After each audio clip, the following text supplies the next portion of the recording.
Rumor-rumor yang nggak jelas mending skip dulu. Kita dukung Weda dalam menjalani sisa akhir musim ini, terutama untuk persiapan balap Asia.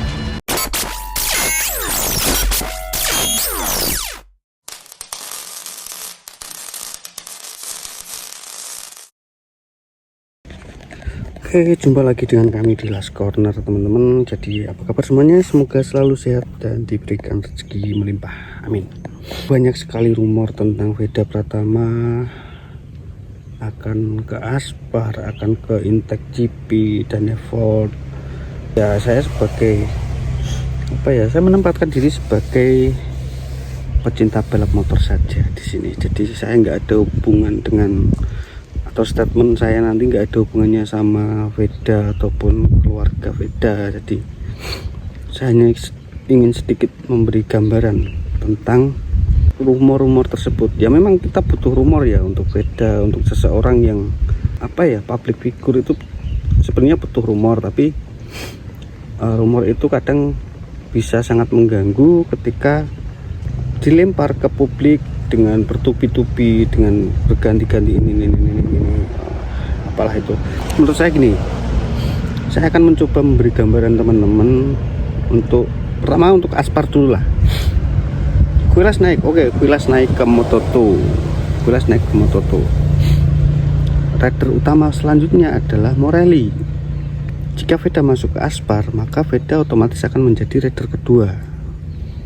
Nah, Morelli tidak mungkin mau untuk menjadi rider kedua. Dia senior di situ. Otomatis karir Weda menuju Moto2 itu akan sedikit terhambat. Harus menunggu Morelli dulu naik, baru Weda. Kecuali di musim pertamanya di Aspar Weda bisa perform atau bahkan mengalahkan Morelli. Tapi tentu saja itu akan sangat-sangat berdampak untuk internalnya Aspar ya teman-teman. Entah ada sesuatu di dalam memanas atau apa, kita nggak tahu. Hal-hal seperti itulah. Soalnya intinya ini ada faktor-faktor X yang sangat tidak menguntungkan sebenarnya kalau Weda pindah ke Aspar. Lalu bagaimana dengan potensi Weda untuk ke Intech GP? Sekarang ada David Almansa. David Almansa naik, katakanlah naik. Ada David Munoz di situ. Otomatis David Munoz lah yang akan jadi rider pertama, sama seperti kasus Morelli tadi. Artinya Weda akan jadi rider kedua lagi di situ. Dengan begitu karir ke Moto2-nya itu akan sedikit terhambat juga.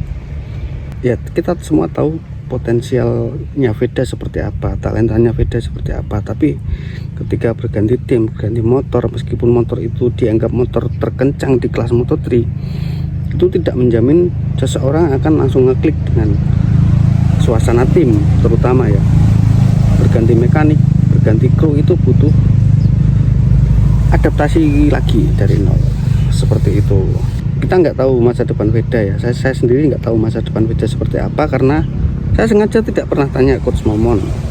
Kenapa? Karena saya tidak mau banyak tahu, karena saya tidak ingin mengganggu prosesnya Weda di Honda Tim Asia.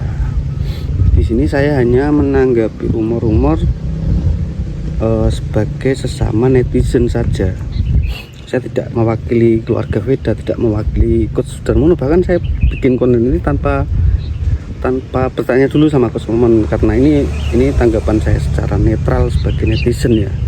Kita nggak tahu faktor-faktor X di belakang nanti, negosiasi apapun antara Weda dengan tim manapun, kita nggak tahu itu. Jadi saya hanya ingin menanggapi dua rumor yang saat ini sedang kencang-kencangnya. Saya takutnya ini akan sangat mengganggu Weda di persiapan balapan Asia gitu. Ini kan sebentar lagi balapan Asia dan akan menghadapi balapan kandang di Mandalika. Jadi untuk saya pribadi, stay di HTA adalah pilihan terbaik untuk saat ini sebagai pecinta balap motor dari pandangan mata saya. Gak tahu kalau teman-teman punya pendapat lain, silahkan tulis di kolom komentar. Jadi saya hanya ingin menanggapi rumor, memberikan gambaran tentang rumor-rumor yang beredar saat ini, yang sebenarnya banyak yang bertanya teman-teman, yang DM, yang WA, apa bener ini? Saya nggak tahu, beneran nggak tahu.